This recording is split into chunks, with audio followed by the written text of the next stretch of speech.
Welcome to Sweet Dreams Storytelling, where we unwind, relax, and drift into dreamland. I'm your host Mike, and I'm so glad you're joining me tonight. Let's get cozy and settle in. Story for this evening is our adaptation of a beautiful novel by Mark Twain, The Adventures of Tom Sawyer. Chapter 1, A Boy Named Tom. Once upon a time, in a quiet little town nestled beside the wide and winding Mississippi River, there lived a boy named Tom Sawyer. Tom wasn't like other children. He had a head full of wild ideas, pockets full of marbles and frogs, and feet that could never stay still. He lived with his kind but stern Aunt Polly, who tried her best to raise him right, even though Tom was always finding new ways to sneak out of chores and into trouble. One warm summer afternoon, the sun was shining over the dusty roads and picket fences of St. Petersburg, Missouri. Birds chirped in the trees, and the sweet scent of honeysuckle drifted through the air. Inside a small white house on a quiet street, Aunt Polly tiptoed through the hallway, holding her slippers in one hand.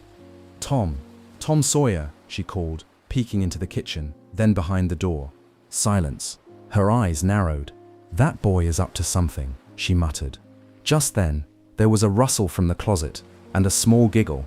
Aunt Polly flung open the door, and there was Tom.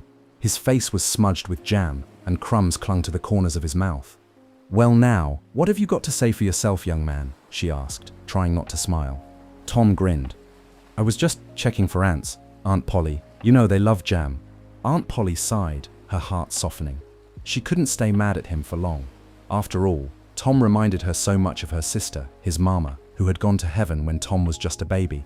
She raised him like her own, but goodness, he kept her on her toes. Later that evening, Tom ran barefoot through the yard, chasing a dragonfly. His tousled hair glowed golden in the sunset, and his eyes sparkled with mischief.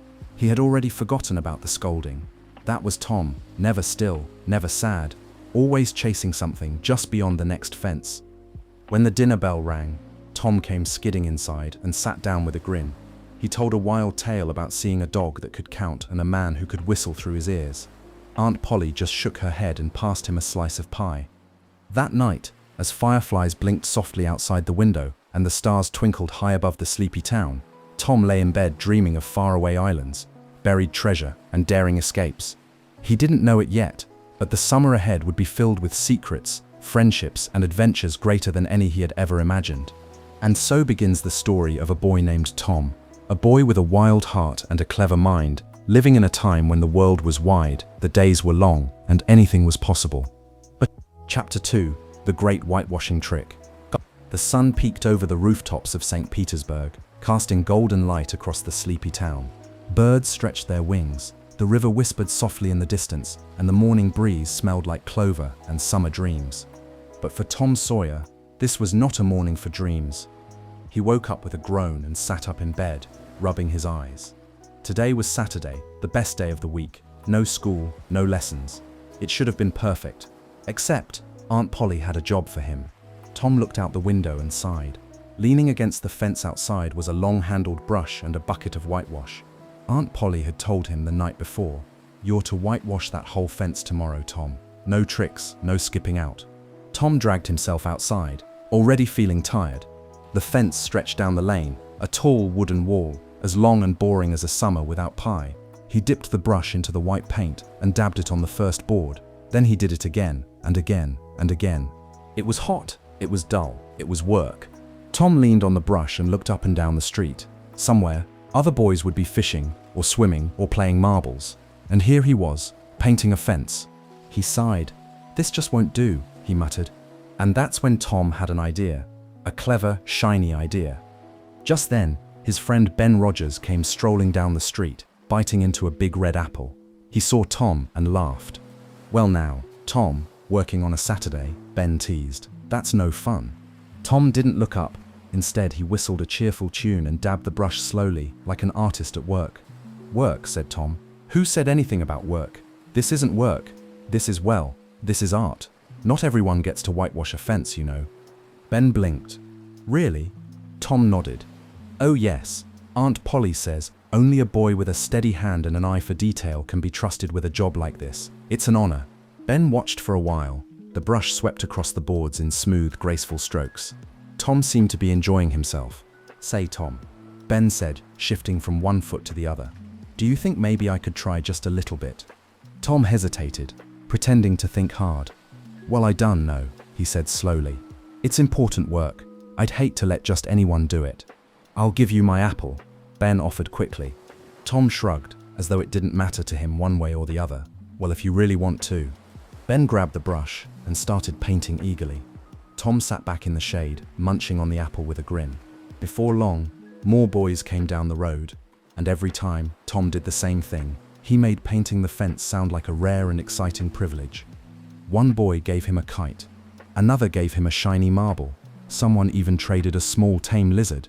By the time the sun was high in the sky, the fence was completely whitewashed, 3 coats thick. Tom hadn't lifted a finger since Ben took the brush. He leaned against a tree, his pockets full of treasures, and smiled to himself.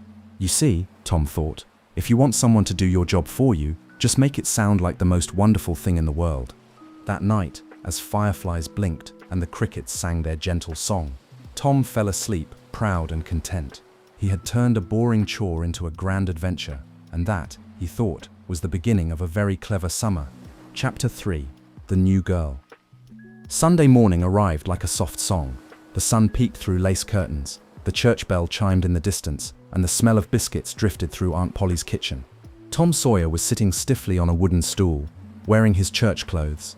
He fidgeted with the tight collar of his shirt and scowled at the shiny shoes on his feet. Stop tugging, Tom, Aunt Polly said, gently straightening his jacket. You look handsome as a little prince. Tom groaned. Do I have to go to church? You most certainly do, and I expect you to behave no tricks today. Tom sighed and followed Aunt Polly to the whitewashed church on the corner of town, where rows of wooden pews waited and the air smelled like old books and lavender. In Sunday school, Tom sat with the other boys, pretending to listen to the lesson, but his eyes kept wandering toward the back of the room, because that's when he saw her. She had golden curls and a white dress like a summer cloud. She was sitting quietly beside her father, her blue eyes wide with curiosity. Tom stared. His heart gave a little jump. Who was she? He didn't know her name, but in that very moment, Tom Sawyer forgot about marbles, kites, and pirate games. The world narrowed to just one thing, the new girl. After the service, Tom raced home, changed out of his stuffy clothes, and ran straight back toward the lane where the girl had gone. He didn't have a plan, only the excitement of someone chasing after a dream. And as if the world had read his heart, there she was. She stood inside her front gate, holding a tiny straw basket. She was picking flowers, her face turned toward the sun. Tom stopped short and smoothed his hair with his hand. Hello, he said, trying to sound casual. The girl looked up. Hello. I'm Tom Sawyer. I'm Becky Thatcher. Tom smiled. Becky, her name was as lovely as he imagined. He reached into his pocket and pulled out a small, shiny brass doorknob, his most treasured possession. He held it out like a knight offering a crown. This is for you, he said. It's lucky. Becky took it with a shy smile. Thank you. They stood in sweet silence for a moment, butterflies flickering between them like whispers in the air. Then Becky giggled. Want a draw? Tom nodded eagerly. They sat down under a tree, and Becky took out a small slate and a piece of chalk. They drew houses and animals, stars and hearts. Tom told her wild stories about pirates and treasure and a haunted house up the hill. Becky listened with wide eyes, laughing at all the right parts. For a little while, the world was just the two of them, safe under the shade of that tree. But eventually, the sun sank lower in the sky, and Becky's mother called her inside. I have to go, she said. Tom stood up quickly. Can I see you again tomorrow? She nodded. Yes. As she turned to go, Tom felt like he could float right up into the sky. He walked home slowly, kicking at daisies and humming to himself. His heart was full. He had new dreams now, dreams of hearts drawn in chalk, summer afternoons, and a girl named Becky who liked his stories. That night, while the moon rose softly over St. Petersburg and crickets played their lullabies, Tom Sawyer slept with a smile on his face and stars in his thoughts. Chapter 4. Trouble at School. School. Monday morning crept in with the soft glow of dawn, and the warm breeze stirred the curtains in Tom Sawyer's bedroom. Birds chirped outside, but they didn't sound cheerful to Tom. They sounded annoying, because Monday meant one thing he really didn't like: school. Tom groaned and pulled the covers over his head. He imagined all the things he'd rather be doing: climbing trees, fishing, pretending to be a pirate, anything but sitting in a hot, stuffy classroom. But Aunt Polly was already calling from the kitchen. "Tom, it's time to get up, or you'll be late."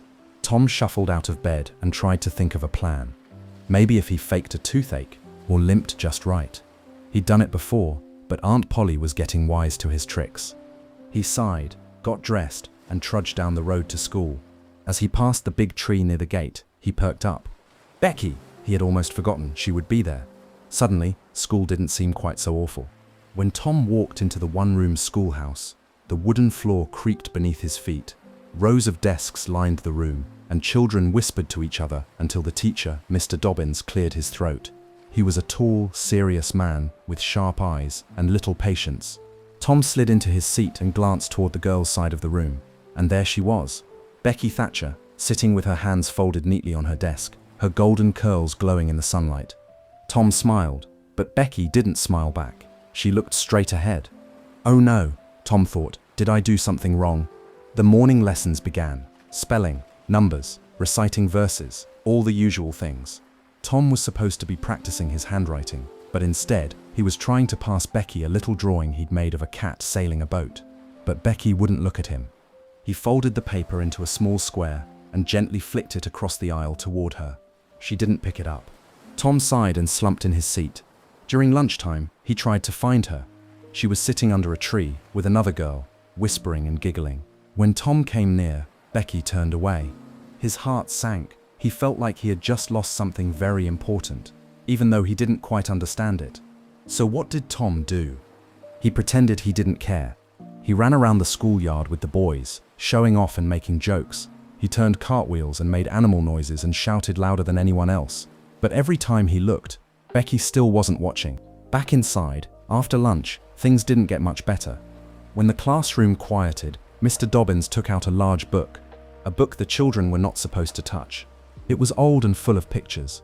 Earlier that day, Becky had peeked inside when no one was looking, but in her hurry to close it, she had accidentally torn a page. Now sitting at her desk, Becky looked frightened. Tom noticed. He could see her lip trembling and her eyes darting toward the teacher's desk. Mr. Dobbins was already frowning. "Who has been meddling with this book?" he asked, holding up the torn page. The room was silent. Becky's face turned pale. Tom looked at her. He could see she was scared, really scared. Then, before he even thought about it, he stood up. "I did it," Tom said. Gasps rippled across the room.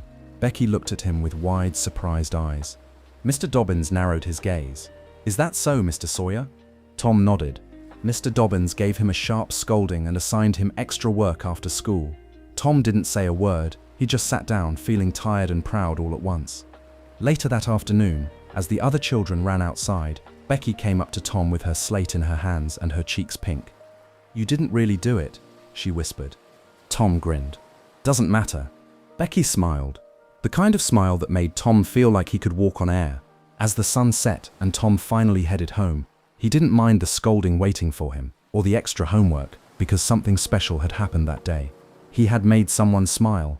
And that night, while the fireflies flickered and the moon peeked through the trees, Tom fell asleep with a scratchy schoolbook beside his bed and Becky Thatcher in his dreams.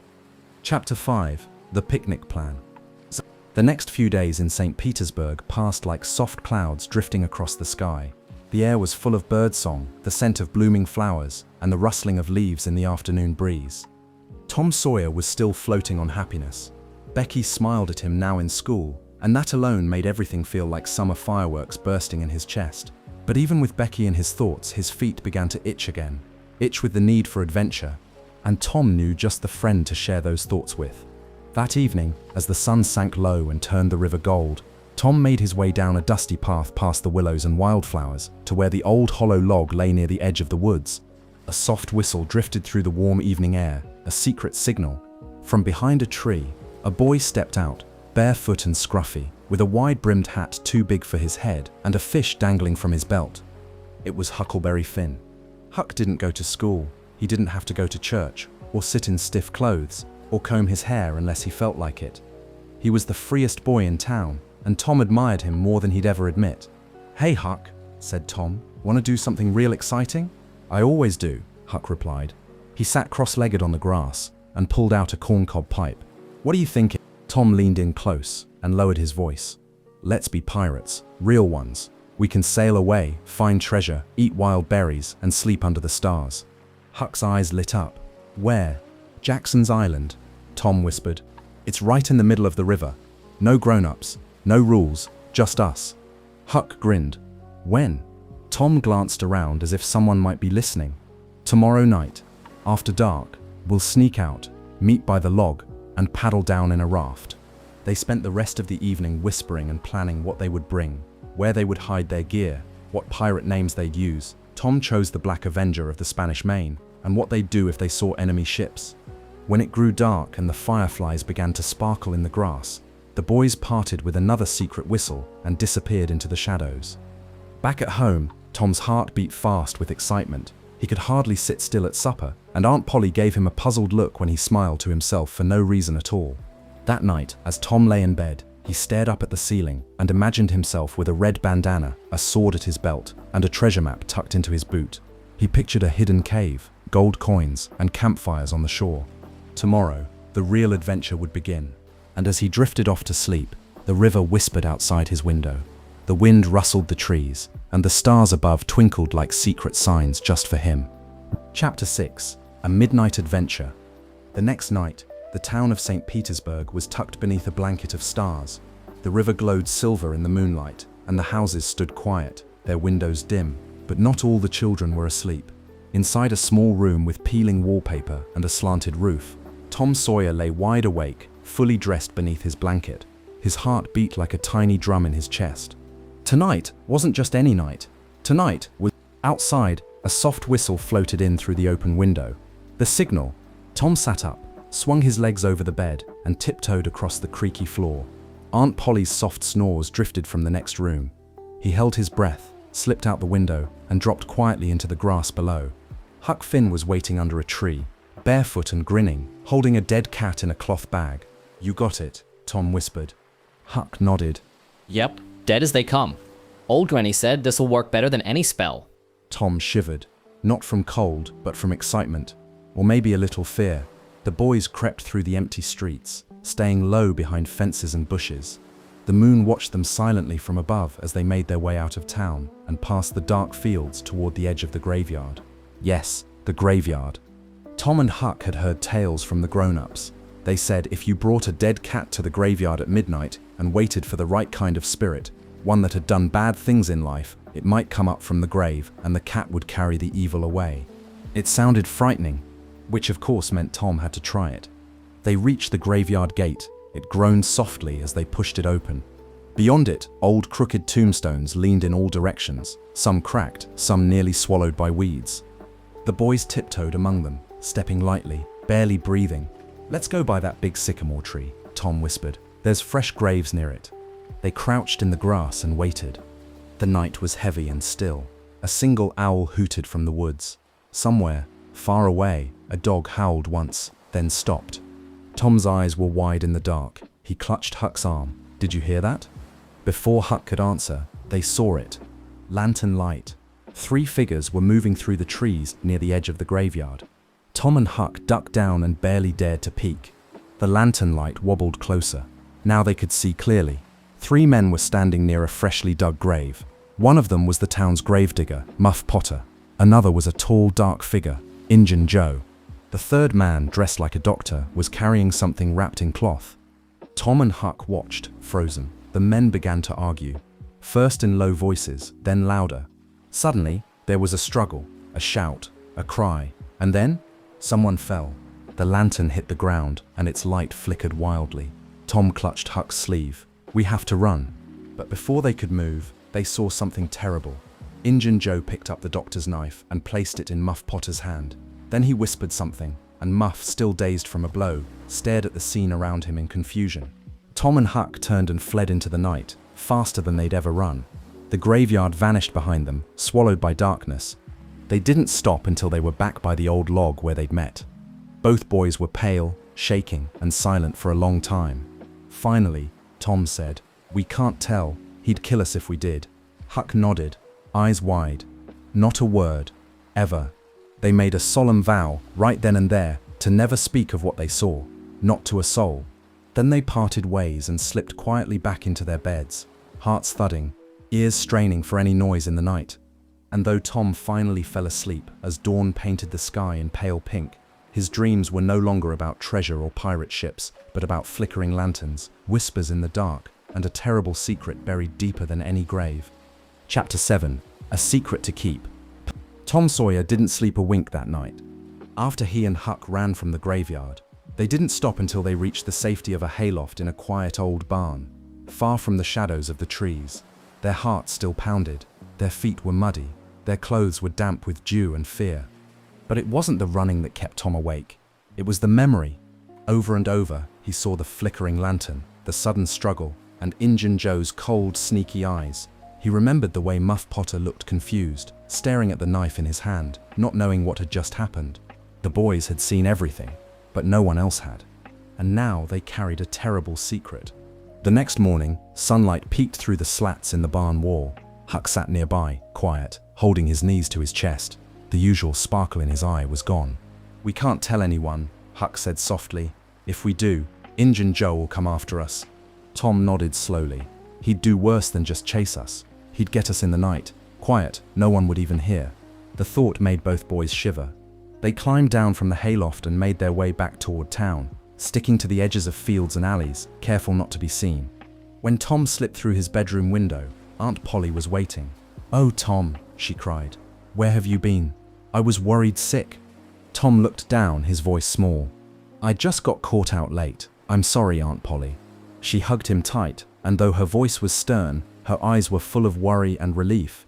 That day passed in a strange haze. Tom sat in school, but he didn't hear the lessons. He didn't even try to pass Becky a note. His thoughts were in the graveyard. His ears buzzed with the words he and Huck had spoken. "We can't tell, not ever." Then a whisper spread through town. Muff Potter had been arrested. Tom's heart dropped into his shoes. People said he had been found near the grave, confused, with the doctor's knife beside him. He didn't seem to know how it had happened, but Injun Joe had told the sheriff what he saw, and no one questioned it. After all, Injun Joe looked calm and serious, and Muff had always been a little slow and strange. No one else had been there. No one except Tom and Huck. That night, they met again in the woods, just beyond the old mill. The stars twinkled above them, peaceful and bright, as if they had no idea what the boys were feeling. "We have to keep the promise," Huck said again. "Swear it, blood oath." So the boys pricked their fingers with a tiny pin and pressed them together.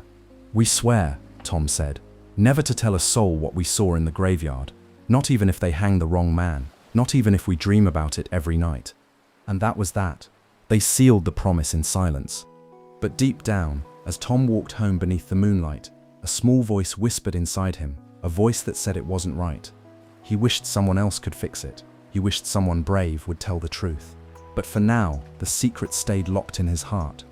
And as he lay in bed, the wind brushed gently against the windows, the leaves rustled like whispers, and the night stretched on, long and full of thoughts too big for a boy to carry alone.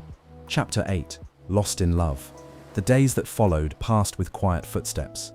Tom Sawyer tried to go about his usual mischief, pulling tricks, skipping chores, pretending to be a pirate in the woods, but his heart wasn't in it.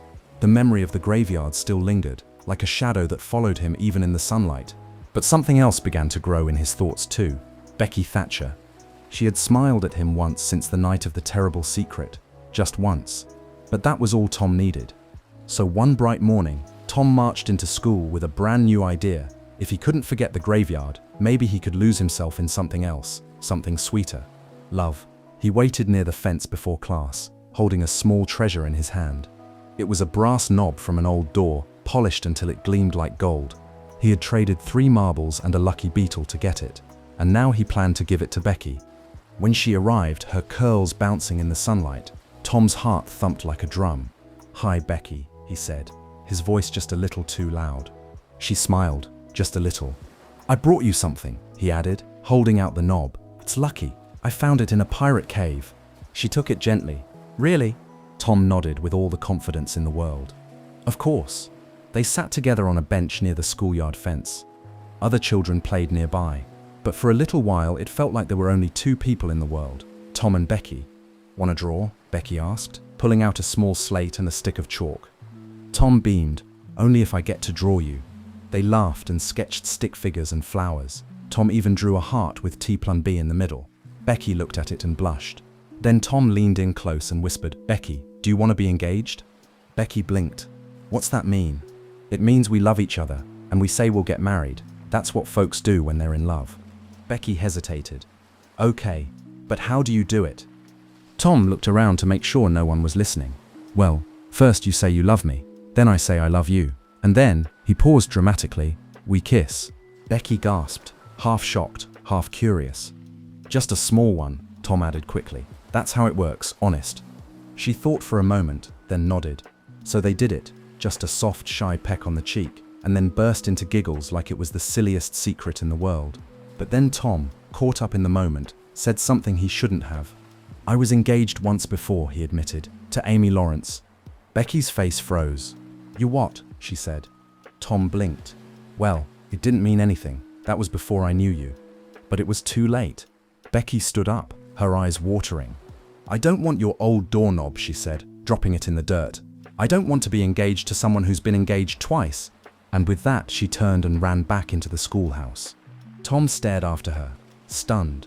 His heart, which had been floating just moments ago, now felt like it had fallen down into his muddy shoes. He tried to play with the other boys during recess, but it wasn't the same. Nothing was, now that Becky was mad at him. He didn't know how to fix it. But later that afternoon, something happened. The teacher had stepped out of the classroom, and Becky was looking through his desk. She had found a beautiful picture book inside, but when she flipped a page too hard, the paper ripped with a soft tearing sound. Her eyes went wide. Her hand flew to her mouth.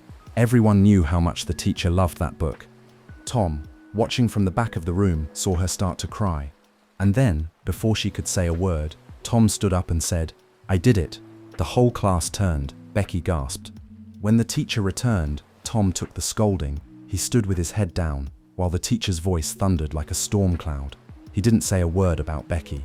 And when he returned to his seat, cheeks red and ears ringing, Becky looked at him like he'd just rescued her from a fire. After school, she caught up with him outside the gate. "Tom," she said softly. "Yeah?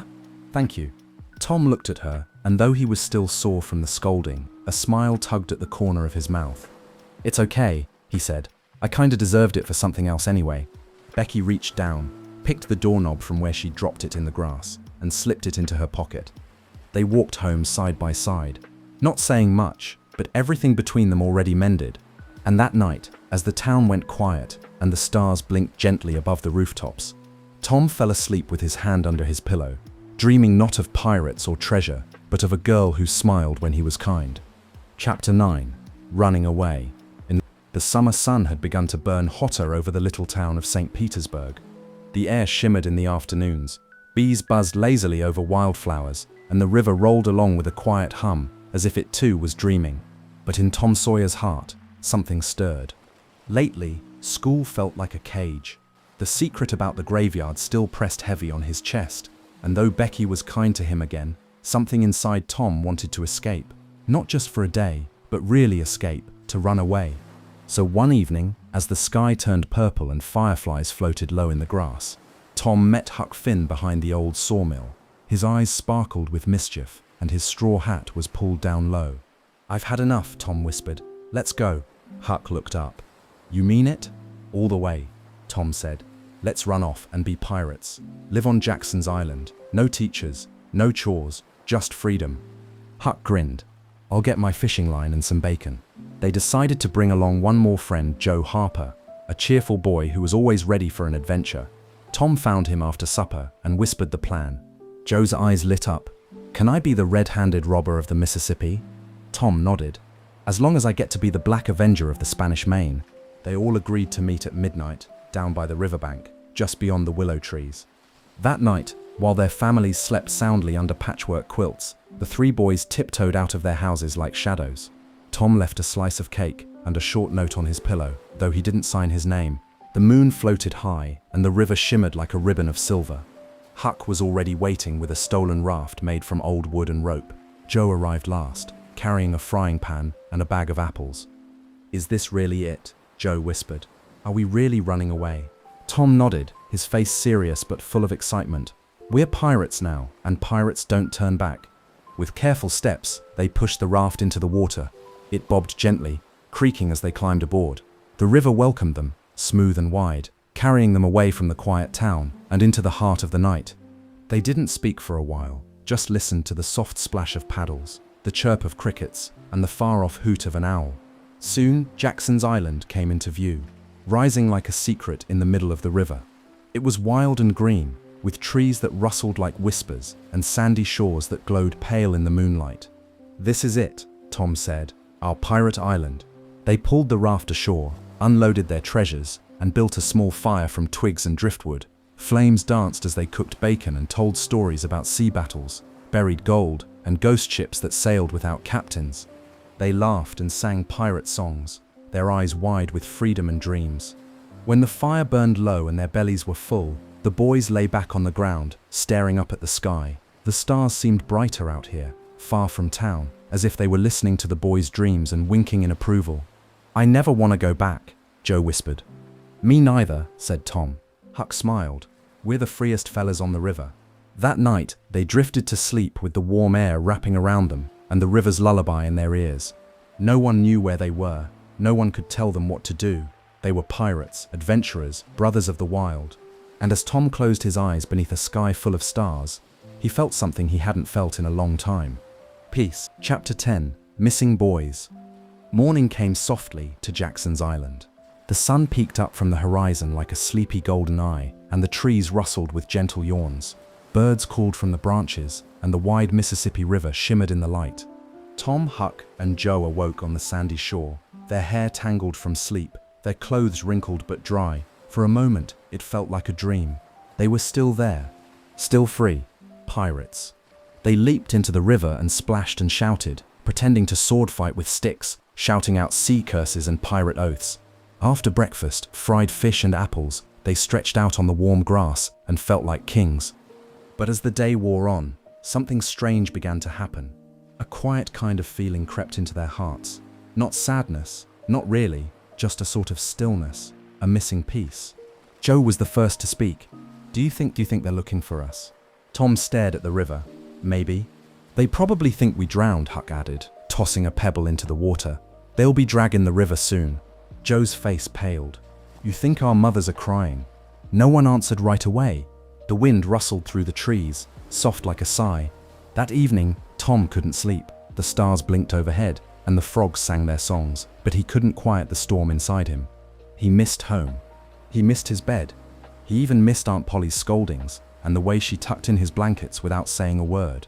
So while Huck and Joe snored gently by the dying fire, Tom crept to the edge of the island, untied the raft, and pushed off into the night. The river carried him in silence, the moonlight casting silver ripples around him. When he reached the town, he didn't go to the front door. He snuck through the alleys like a shadow until he came to his house. He peeked through the window. There was Aunt Polly, sitting by the table with her head resting on her hands. Her eyes were red. Beside her sat Mary, Tom's cousin, and even his half-brother Sid, who usually tattled on him, looked sad and quiet. Tom's heart squeezed. Then he tiptoed through the yard, climbed the porch post, and crawled through the window into the attic. From there, he slid down into the hallway and placed something gently beneath Aunt Polly's pillow, a note. He didn't sign it. Then, before anyone woke, he slipped back into the night and drifted away down the river. Back on the island the next morning, Tom told Huck and Joe about his visit, but not everything. He just said that people were worried and that the town was buzzing. "They think we're dead," Tom said. Joe swallowed hard. "Are we going back?" Tom shook his head. "Not yet. We'll stay a little longer, but I have a plan." He didn't say what the plan was. Not just yet, but in his heart, he had an idea. Something big, something grand, and something that just might turn their runaway adventure into the most unforgettable return anyone had ever seen. For now, the boys cooked breakfast and ran along the shore. Still wild, still free. But something had changed. In the quiet moments, they looked toward the far bank of the river and wondered what the people in town were doing. And late that night, as Tom lay staring up at the stars once more, he thought not of treasure or pirate ships, but of home and a warm kitchen, and the sound of Aunt Polly's voice calling, "Tom, Tom, where are you?" He was still a pirate, but a pirate who perhaps missed being a boy. Chapter 11. A surprise at the funeral. The morning sun rose quietly over St. Petersburg. but it didn't shine as cheerfully as it usually did. The little town felt heavy, like it was holding its breath. People spoke in hushed voices, curtains were drawn, church bells rang softly in the distance. Why? Because everyone believed Tom Sawyer, Joe Harper, and Huckleberry Finn were gone, lost to the river, never to return. The boys had been missing for days, and no one had seen a single splash, a single raft, not even a broken paddle floating down the water. The townsfolk searched and searched, but they found nothing. So, at last, with aching hearts, the families decided to hold a funeral. The whole town gathered in the small white church. Women wore black bonnets and clutched handkerchiefs. Men bowed their heads. Children sat still and quiet, their faces pale. At the front sat Aunt Polly, her eyes rimmed with red. Beside her were Mary and Sid, and on the other side of the aisle, Joe's mother held her husband's hand, her lips trembling. Even Huck's name was spoken with gentle sadness, though he had no family there to cry for him. The pastor began to speak, his voice low and full of sorrow. They were wild boys, he said, but good-hearted ones. They had the light of youth in them, and now they rest in the Lord's hands. The church filled with sniffles and soft sobs. Aunt Polly dabbed her eyes, clutching a folded note she had found under her pillow, the one Tom had left. She didn't understand where it had come from, or why it had made her heart flutter strangely, with both hope and pain. Then the church doors creaked open. A breeze stirred the quiet air, and down the aisle walked three very dusty, very alive boys. Tom first, standing tall and grinning like a cat. Then Joe, eyes wide but smiling. And finally Huck, barefoot and shy, looking more like a ghost than a boy. For a heartbeat, no one moved. Then gasps filled the room. Someone dropped their hymn book. A little girl screamed in surprise. Aunt Polly stood up slowly, her lips parted, her eyes filling with tears. "Tom," she whispered. Tom ran to her, and before he could even speak, she had wrapped her arms around him in a hug that said everything. "Oh, Aunt Polly," he murmured into her shoulder. "I'm sorry. I didn't mean to scare you." She didn't scold, she didn't yell, she just held him close and whispered, "Thank goodness you're home." Joe's mother cried into her hands, hugging her boy tightly. Even the pastor had to clear his throat and wipe his eyes. And Huck, though no one had waited for him with open arms, he found himself surprised when the kind widow Douglas gave him a warm look and said softly, "You come by my house later, Huck. We'll find you a clean shirt and something warm to eat." Tom's plan had worked just as he hoped. He had wanted to return like a hero, a pirate who had vanished and then reappeared just in time. And though he hadn't expected the tears or the trembling hands, he felt something much deeper than pride that day. He felt loved. Later, the boys told tales of Jackson's Island, of frying fish over campfires, chasing turtles, and sleeping under the stars. They left out the part about homesickness and hunger, but they didn't need to say it. Everyone could see it in their eyes. That night, Tom lay in his soft bed, the quilt pulled up to his chin, Aunt Polly sitting nearby with a candle in her hand. "I should punish you, you know," she said, her voice gentle. Tom nodded. "I know."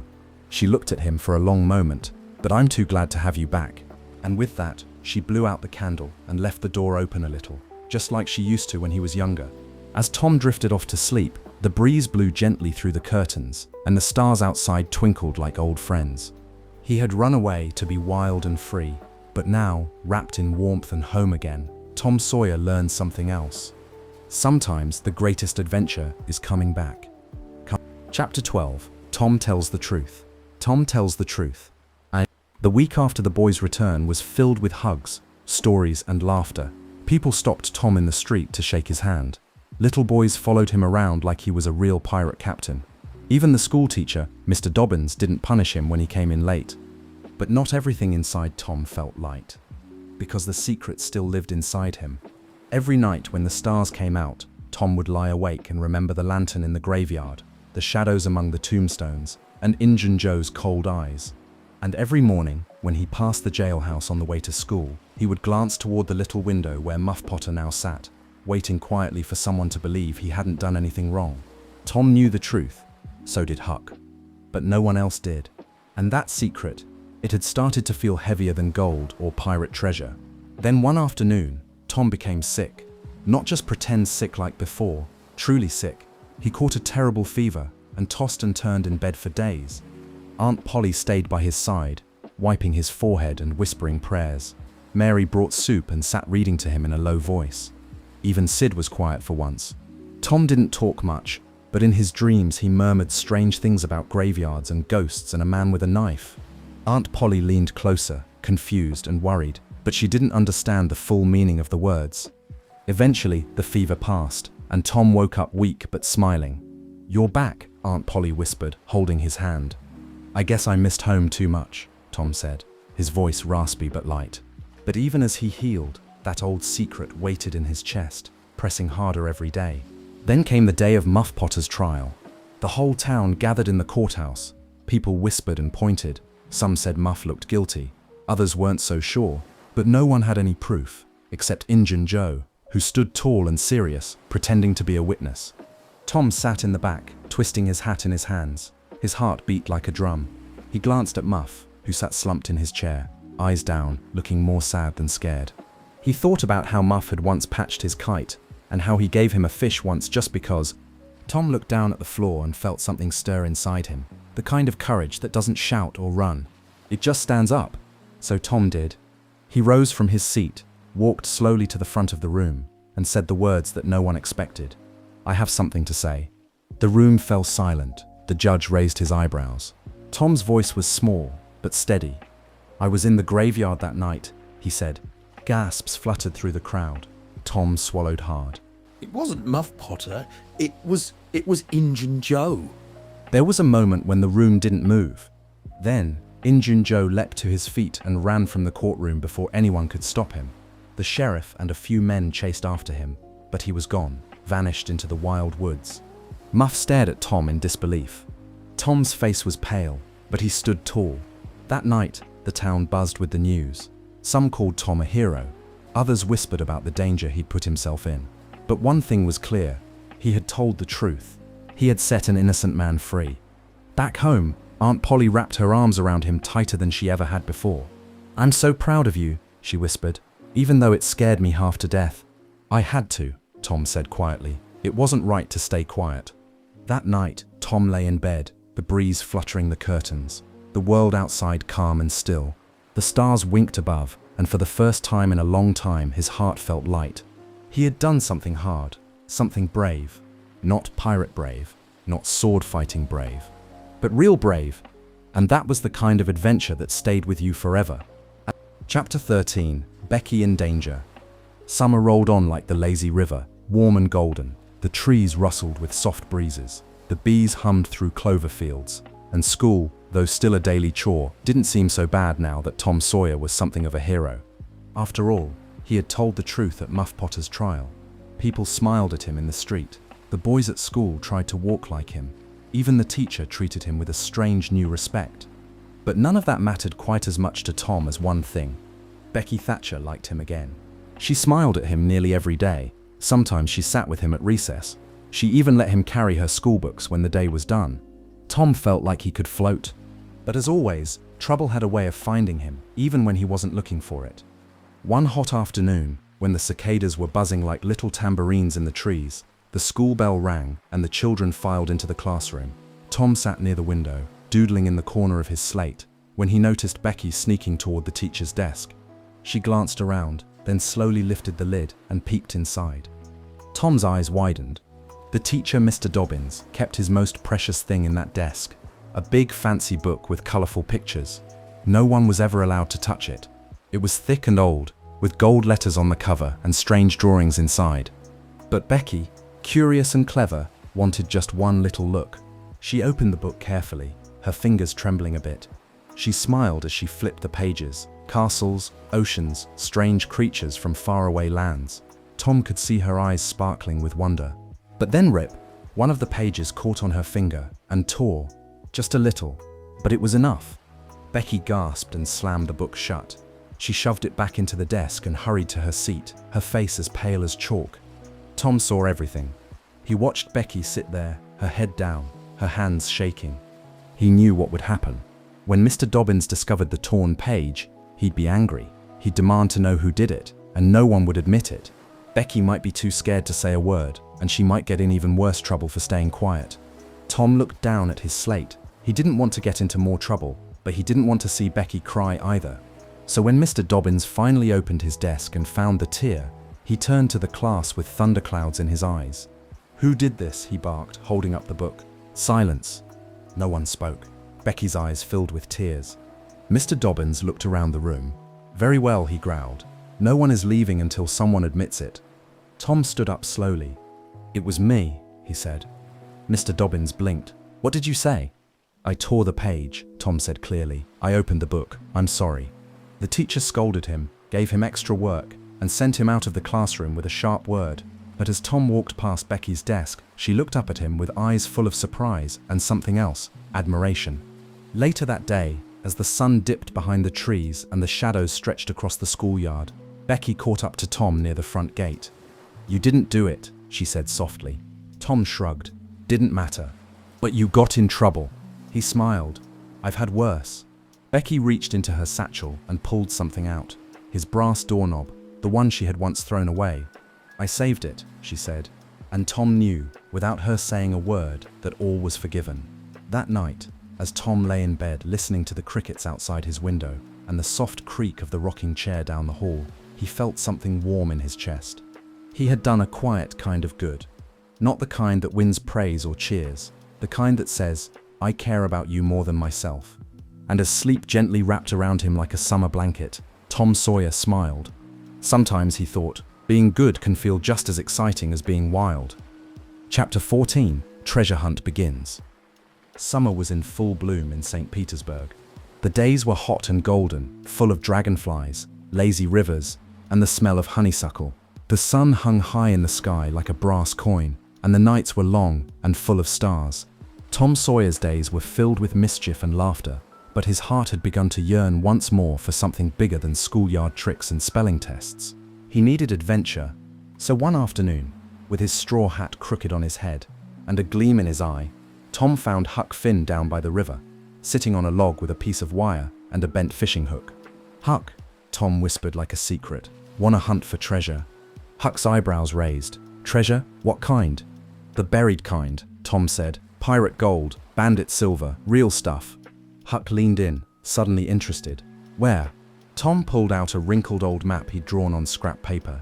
It showed a hill, a tree, a few X's, and a squiggly line that was probably meant to be a river. "I reckon we start at the haunted house," Tom said. "That's where all the best treasure is."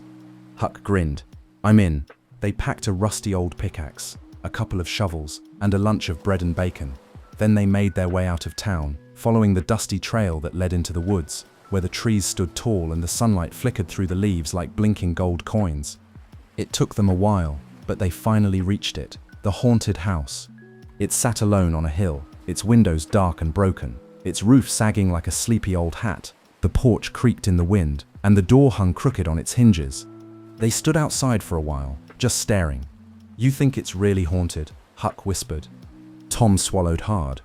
"Well, only one way to find out." They pushed open the door, and it groaned like something waking from a long sleep. Dust floated in the sunbeams, and the wooden floor moaned beneath their feet. Inside, the house was still and empty. Spiderwebs clung to the corners. The fireplace was crumbling. A broken chair sat in the middle of the room like someone had just stood up from it, 100 years ago. The boys tiptoed across the floor, checking behind doors and under floorboards. "No ghosts yet," Huck said, half relieved, half disappointed. "Let's dig here," Tom suggested, "by the fireplace. That's where outlaws always hid treasure in the stories." They set to work, digging into the old ash and crumbling stone, wiping sweat from their brows, their hearts pounding with the thrill of it all. But they didn't find anything, not even a rusty coin. Just as they were about to give up and find another spot, they heard voices. Tom froze. Huck dropped his shovel. "Someone's coming," Tom whispered. Quick as mice, the boys darted into a corner behind a pile of broken wood and held their breath. The front door creaked open again, and two men stepped inside. One was tall and wrapped in a dark coat. The other, shorter, mean-looking, was none other than Injun Joe. Tom felt his heart pound like thunder. The men didn't see them. They didn't look around. They went straight to the fireplace and sat down on the floor, talking in low, serious voices. The boys couldn't catch every word, but they heard enough. A robbery, a plan, a place to hide something. And then, a box. Injun Joe pulled out a dirty, heavy sack and opened it. Inside, gold coins. Real ones. The boys could hardly believe their eyes. There it was. Treasure. Not pretend. Not a map on paper. Real, glittering treasure. "We'll hide it here for now," Injun Joe muttered. "No one will find it in this cursed old place." Then he paused. "No, on second thought, not here. Too risky. We'll hide it in the cave." Tom's eyes widened. The cave? And then, just as quickly as they came, the men were gone. The door slammed shut. Silence returned. The boys didn't move for a long time. They just sat, crouched and wide-eyed, hardly breathing. Finally, Huck whispered, "Tom, we gotta follow that gold." Tom nodded slowly, his hands still shaking. "We will, but we gotta be careful. Injun Joe's dangerous." That night, they crept home under the moonlight, tired but trembling with excitement. They didn't have the gold, not yet, but they had something almost as thrilling. A real mystery, a real treasure, and a real adventure. As Tom curled into bed and pulled the blanket up to his chin, he didn't mind the creaks of the old house or the whispering wind outside. Because in his heart, he wasn't just Tom Sawyer anymore. He was a treasure hunter. And the real journey was only just beginning. Chapter 15. The Cave. It was a golden afternoon in St. Petersburg, the kind where the sky seemed to stretch on forever and the world felt full of promise. The town was buzzing with excitement, for the children were going on a picnic, a real one, with baskets full of food, jugs of lemonade, and blankets to spread out on the riverbank. Tom Sawyer was thrilled, not just because of the adventure, but because Becky Thatcher would be there too. They climbed aboard a riverboat, chugging along the Mississippi, the breeze fluttering ribbons and straw hats, everyone laughing and shouting as the water sparkled in the sun. Tom sat beside Becky, sharing a slice of cold apple pie, both of them happy just to be near each other. After the picnic, someone had a wild idea. Let's explore McDougal's cave. Now, McDougal's cave was famous and a little feared. It twisted under the hills like a spider's web, full of narrow tunnels, hidden chambers, and sudden turns. It was exciting, mysterious, and just a little bit spooky. "Let's go," the children cried, grabbing candles and matches from their baskets. The whole group marched up the hill to the cave's mouth, where the cool air poured out like a breath from the earth. Inside, the stone walls were damp and the ground uneven, but it was magical. Their candle flames danced on the ceilings, casting long wiggly shadows that made everything feel alive. Tom and Becky wandered off together, laughing and calling out their echoes. Tom, Becky. They pretended to be explorers. He was a bold trapper. She was a brave adventurer.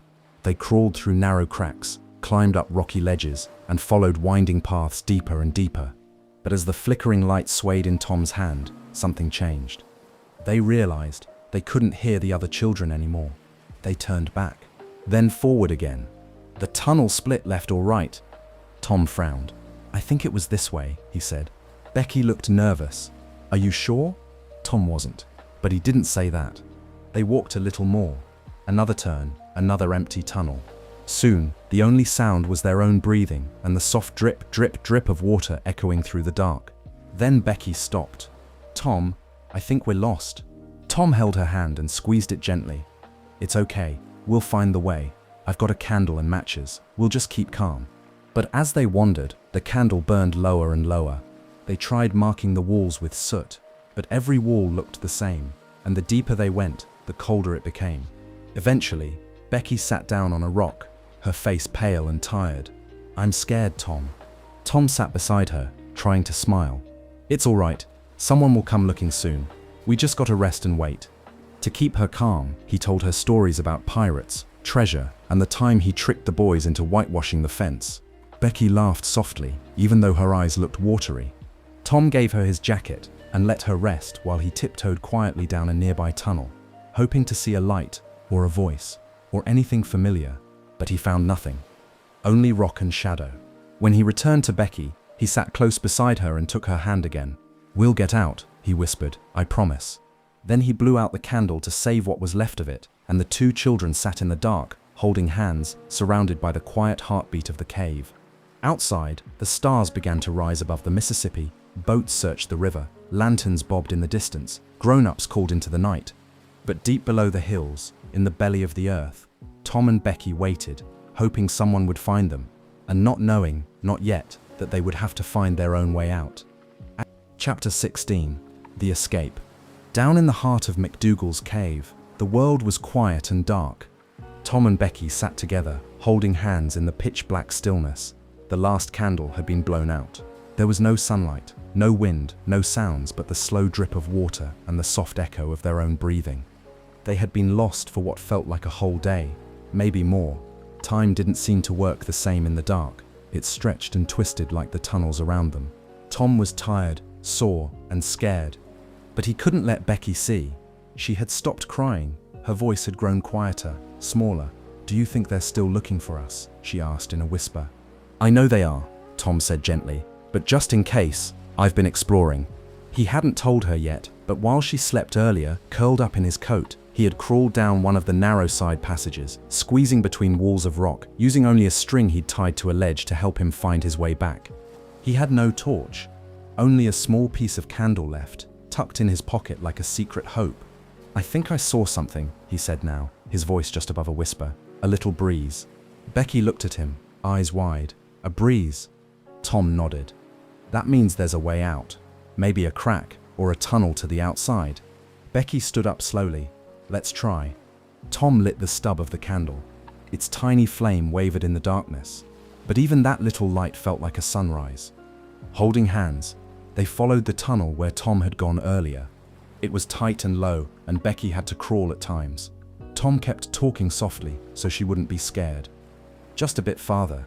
I think it's just around this bend." The air began to feel cooler. The walls weren't so damp. And then, a sound, faint but real. Wind. Not loud, just a whisper, but it smelled of grass and river and trees. Tom cried out softly, "It's here! Becky, we're close!" They squeezed through a narrow rock crack, and suddenly, the world opened up just enough for them to see it. Light. Not a lantern, not a candle, but daylight coming through a jagged opening in the rock. Tom and Becky scrambled toward it, crawling, climbing, and finally tumbling out onto a rocky ledge covered in moss and ferns. Above them was blue sky. Below, the great Mississippi flowed slowly past, glittering in the sunlight. They had made it. Becky sat down and wept, but this time with relief. Tom grinned, though his face was smudged and his hands scraped. "We're out," he said, breathing deeply. "We're really out." They were miles from the cave's entrance. No one had thought to search this far, but Tom and Becky followed a path down the hill and eventually reached a farmhouse. The kind people there brought them inside, gave them water and warm bread, and sent word to St. Petersburg. When the news reached town, bells rang and cheers filled the air. Aunt Polly hugged Tom until he thought his ribs would snap. Becky's parents wept with joy and kissed her cheeks over and over. Even Sid looked happy to see his brother alive and safe. That night, Tom lay in his soft bed once again, a lamp glowing gently beside him. He listened to the quiet chirp of crickets outside and stared up at the ceiling, his heart still racing, not from fear now, but from something else. Pride. He had kept his promise to Becky. He had found the way out. He had been afraid, but he hadn't given up. And as his eyes fluttered closed, Tom Sawyer drifted into sleep with a quiet smile. Sometimes, he thought, the greatest treasure in the world wasn't gold or silver. Sometimes, it was the way back to the light. Chapter 17. Huck the Hero. While Tom and Becky were lost in the dark winding paths of McDougal's cave, far across town, another boy had been watching the shadows. Huckleberry Finn. Huck was used to being alone. He didn't have a mother to call him in for supper or a soft bed to crawl into at night. He didn't mind much. He had his own ways, his own freedom. But ever since he and Tom had seen that terrible thing in the graveyard, he hadn't slept easy. Especially now, because Injun Joe was still out there. After the trial, when Tom had bravely spoken the truth, and Injun Joe had run from the courtroom, no one had seen him since. Some thought he'd left town, others thought he was hiding. But Huck had been watching. He didn't say much, just wandered the streets, sat by fences, and waited. He had a feeling that Injun Joe had one more thing to do. One night, as the wind blew through the trees and the moon was high, Huck was walking near the edge of town when he saw something move. Two figures, slipping through the darkness. One of them, Injun Joe. Huck followed quietly, his bare feet silent on the dirt path. He crept between bushes, behind fences, staying in the shadows. The two men walked toward the hill behind the town, near a large, quiet house, the house of Widow Douglas. She was a kind woman. She had once given Huck warm food on a cold day, and she had smiled at him when no one else would. She was gentle and good and lived all alone with her servant. And now, Inyun Joe was heading for her door. Huck's heart pounded. He ducked behind a barrel, straining to hear. The men whispered, too low to catch all their words, but Huck heard just enough to know something terrible was about to happen. His hands trembled. He was just a boy. What could he do? He could run, but he didn't. Instead, Huck ran for help. Through dark alleys and quiet fields, he ran to the home of the Welshman, a brave man with 2 grown sons and a loud hunting rifle. He banged on the door, breathless. Widow Douglas. Injun Joe. They're gonna hurt her. Hurry, hurry. The Welshman didn't ask questions. He and his sons grabbed their guns and followed Huck back through the shadows. By the time they reached the house, the villains were gone. Spooked by the sound of the Welshman's steps or the dogs barking from inside, the Widow Douglas was safe. Huck stayed hidden until the men returned and told him everything was all right. He didn't want anyone to know it had been him who had raised the alarm. He didn't want praise, he didn't want attention. But the Welshman, gruff and proud, told the town anyway. Huckleberry Finn had saved the Widow Douglas. The very next day, the widow came to visit him where he stayed, tucked away in an old shed behind the blacksmith shop. She brought warm food, clean clothes, and something else too. A promise. You're a brave boy, Huck, she said gently, and if you'll let me, I'd like to take you into my home. You'll have a room, clean sheets, and a real breakfast every morning. I'll take care of you if you'll stay. Huck shifted his feet, unsure. No one had ever offered him that before. I'll think about it, he mumbled, not quite ready to say yes. But deep down, in the quiet place inside his heart, he was touched. That night, Huck lay beneath a borrowed quilt, watching the moon through a window he'd never had before. And even though he wasn't sure about wearing fancy clothes or saying sir and ma'am, he knew one thing for sure. He had done something good. He had been brave. And even boys without homes could be heroes. Chapter 18, The Treasure at Last. The days after Tom and Becky escaped the cave were filled with celebration. People cheered for Tom wherever he went. Becky's father, Judge Thatcher, shook his hand so many times that Tom's arm ached. Aunt Polly baked pies and fussed over him with teary smiles. And while the town began to settle back into its usual rhythm, Tom had one last adventure in his heart, and he knew just the person to share it with. One quiet afternoon, he found Huck Finn sitting by the riverbank, skipping stones across the glassy water. Tom plopped down beside him. "Remember that gold?" he asked. Huck glanced at him. "The gold Injun Joe had?" Tom nodded. He said he was going to hide it in the cave. Huck's eyes lit up. "You reckon it's still there?" "I do," Tom said, "and I know how to get there, the same way Becky and I came out." Huck stood up. "Then what are we waiting for?" They packed their supplies, candles, matches, ropes, and bread, and borrowed a little rowboat. The journey upriver was quiet and steady, the sky stretching wide above them, and the trees whispering softly along the shore. By the time they reached the hidden cave entrance, the sun was beginning to dip low in the sky. "This way," Tom whispered, lighting a candle. "Stay close." They crept into the darkness, the cave as still and mysterious as it had been before. But this time, Tom wasn't afraid. He knew the way. And beside him was Huck, who had faced his own darkness and come out stronger. Twisting through tunnels, climbing through cracks, and squeezing through narrow passageways, the boys searched until at last they found a hollowed-out spot behind a rock wall, almost hidden from view. There, tucked under a piece of old cloth, was a wooden box. Tom reached out and opened it. Gold coins, piled high and glimmering in the candlelight. The boys stared in amazement. Neither of them had ever seen so much money. "We're rich," Huck whispered. Tom grinned. "We're pirates." They carried the box back through the cave, stumbling with the weight of it, and rowed home under the stars with the treasure safely between them. The next day, the whole town gathered to hear the tale. The judge counted the money.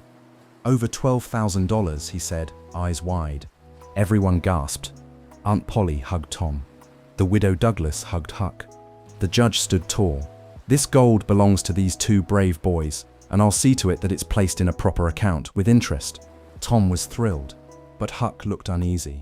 He wasn't used to attention, or money, or soft beds. That night, he told Tom, "I don't think I can do this fancy living. The widow's trying to turn me into a gentleman." Tom laughed. "Give it time, Huck. You can still be a pirate on the weekends." So Huck stayed, mostly. He had clean clothes now and a room of his own. But he still liked to sneak out and sleep under the stars sometimes. just to remember what freedom felt like. And Tom, he went back to school, still full of mischief and wonder, still dreaming of treasure maps and river journeys. But he never forgot the things he'd seen, or the people he'd helped.